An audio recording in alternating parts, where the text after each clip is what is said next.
I don't know if you can, but can you get an owner for ONS? That's ONS Junior Market. The address is 1934 East Anaheim. All the windows are busted out, and it's like a free-for-all here, and owner should maybe come down here to see if he can secure his business if he wants to.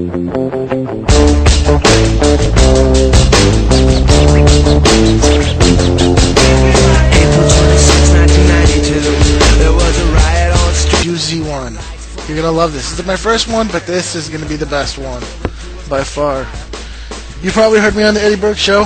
I was the producer of the Eddie Burke Show, but and they called me the Z-Man. The Z-Man. I think Justin came up with that one, but I am the formerly known Z-Man. But my name is Dave Freeman. In case you're wondering, today's show is all about civil rights, or to be more specific, constitutional rights. Number 4 and number 5. I'm going to teach you a lesson about the way our civil rights get stomped on every single day. Now, the story I'm about to tell you is true, and I have plenty of audio to set this entire thing up. We're going to start off with what happened, the story before the story. Well, I was sitting at home with my daughter and my beautiful dog. It's a Springer Spaniel, in case you're wondering. He's only 9 months, so he drives us crazy. He's constantly biting everybody and pissing all over the place. Nevertheless, he's a beautiful dog. Prize-winning, I would have to say. Certainly prize-winning. But I was sitting here, and I'm going to knock at the door. Knock at the door. I didn't think twice about it. Go to the door, and there is a dog catcher at the door. Dog catcher. I can tell he's a dog catcher because he's wearing a blue shirt, and he has like a little fake cop badge. He says, do you own a dog? And I say, sure, I guess I own a dog. And then he starts asking me questions about my name and about my dog. Well, thinking about my Fifth Amendment, which is the right to not say anything, certainly to a dog catcher who might take my prize-winning dog away, I decided against speaking to him. I clearly said, I don't believe I have the obligation to answer any of your questions, and I mentioned that he was on private property. Well, the dog catcher didn't like to hear that at all. He said, well, okay, then we'll take this up with the police. And I encouraged him. I said, call the police. Let's do that. You do it. Call them. So, he left. Well, the dog started running towards the door like he needed to go pee. I needed to take the dog out. But the dog catcher was parked in one of our spots down in our parking lot. I live in a condo, by the way. And we have parking spots, and the dog catcher was parked in the parking spots. And I'm thinking to myself, this police cop dog officer is parked on my private property, probably waiting for me to come out with my dog. He might want to take from me. I don't know what he's doing out there. Well, my dog needed to go outside, so I went outside and went down there, and I said, you're on private property. You can't be here. You need to move. You need to move off my property. These are our parking spaces. I mentioned to him, and I showed him the sign. It says, no unauthorized parking. Well, the man said that, the dog catcher, said that all of this, including our private property, belongs to the city of Anchorage, and that he did not have to leave.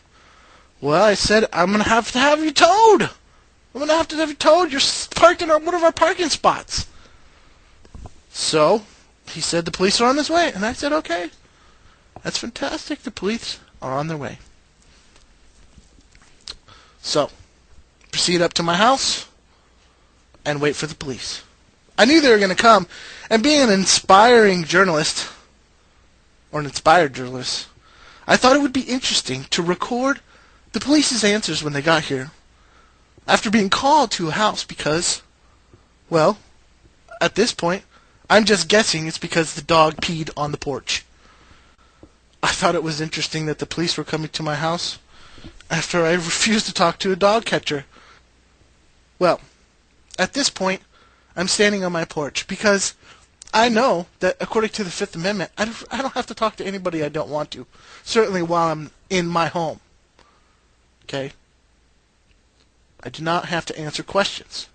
And also, the police cannot sit on your private property and wait. Okay, if you ask them to leave, police are supposed to leave your property.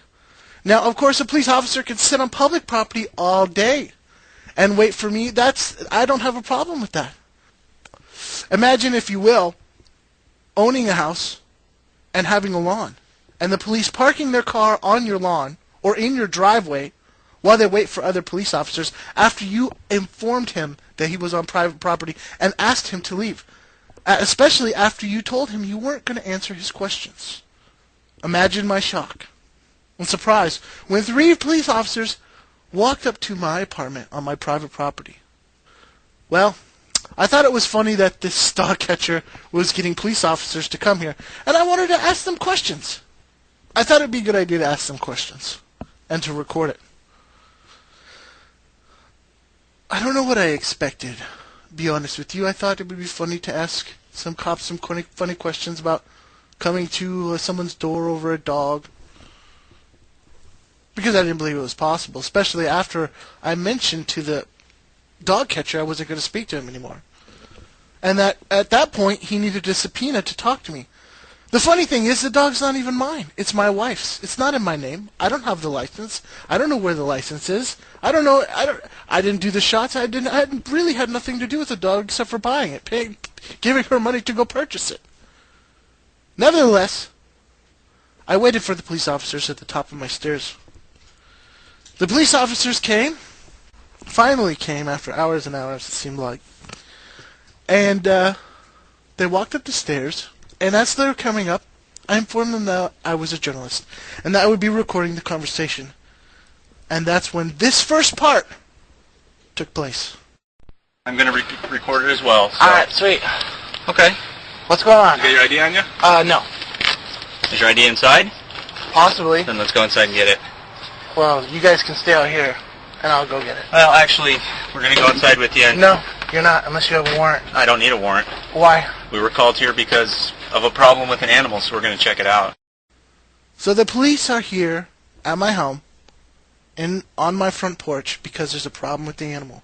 I personally thought they were coming up here to remove this crazy dog catcher who says he's going to force me to talk to him, and that the only way he can do it is call more police officers.